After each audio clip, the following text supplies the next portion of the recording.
అదేవిధంగా మత్స్యకారులకు ఆ భరోసా లేదు, ఎవరికి కూడా చెప్పుకోదగ్గ భరోసా లేదు. ఇందులో విశేషం హైలైట్ ఏంటంటే ఆర్థిక మంత్రి ప్రతి మాటను ఒత్తి ఆ డబ్బు వచ్చినప్పుడు అదేందుకు మహాప్రపంచ విజయంలాగా ఒత్తి చెప్పడం తప్ప కొత్తది ఏమీ లేదు. ఒత్తి పలుకులు పలకడం తప్ప కొత్తగా చెప్పింది ఏమీ లేదు. ఏ ఒక కొత్త సంక్షేమ పథకం కానీ ఏది కూడా లేదు.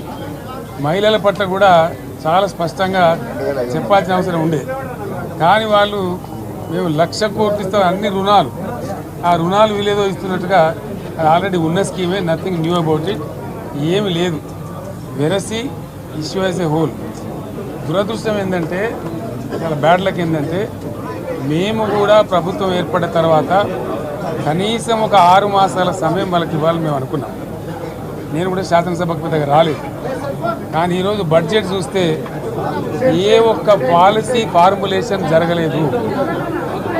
రాష్ట్రానికి సంబంధించినటువంటి ఏ ఒక్క విషయంలో కూడా ఈ అర్బక ప్రభుత్వం ఇప్పటి వరకు పాలసీ ఫార్ములేషనే చేసినట్టుగా కనపడతలేదు. వ్యవసాయం ఉంది, మాకు స్పష్టమైన అవగాహన ఉండే ఈ రాష్ట్రంలో వ్యవసాయ స్థిరీకరణ జరగాలని మేము 2 పంటలకు కూడా ఇచ్చినాం రైతు బంధు. వీళ్ళు ఎగ్గొడతామని చెప్తా ఉన్నారు.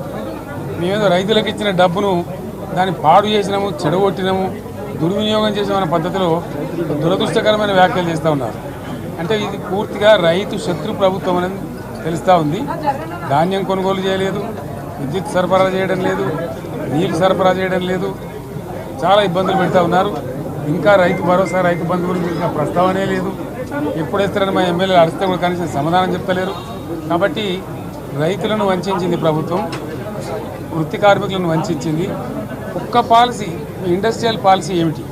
ఏమి లేదు. బట్టి గ్యాస్ ట్రాష్ పంచరంగం ఈస్మాన్ కలర్ లాగా చెప్పడం తప్ప, స్టోరీ టెల్లింగ్ లాగా ఉన్నది తప్ప బడ్జెట్ చెప్పినట్టు లేదు. రాష్ట్రంలో వ్యవసాయ పాలసీ ఏమిటి, పారిశ్రామిక పాలసీ ఏమిటి, ఐటీ పాలసీ ఏమిటి, ఇంకా ఇతర అనేక పాలసీలు, పేద వర్గాలకు సంబంధించిన పాలసీ ఏమిటి అనే దాని మీద ఏ ఒక్క దాని మీద కూడా గ్యాసు ట్రాషే తప్ప, చిల్లర మల్లర ప్లాట్ఫామ్ స్పీచ్ లాగా ఉంది తప్ప అది బడ్జెట్ ప్రసంగం లాగా లేదు. రాజకీయ సభలలో చెప్పినట్టుంది తప్ప ఏ ఒక్క పాలసీని కూడా నిర్దిష్టంగా ఈ పనిని మేము ఎట్లా సాధిస్తాం, మా గోల్స్ ఇవి, మా టార్గెట్స్ ఇవి అనే పద్ధతి కానీ పద్దు కానీ లేదు. ఇది పేదల బడ్జెట్ కాదు, రైతుల బడ్జెట్ కాదు, యువల బడ్జెట్. విశ్లేషణలో మీకు తెలుస్తుంది. భవిష్యత్తులో బ్రహ్మాండంగా మేము దీన్నంతా కూడా చీల్చి చెండాడబోతాం. Thank you.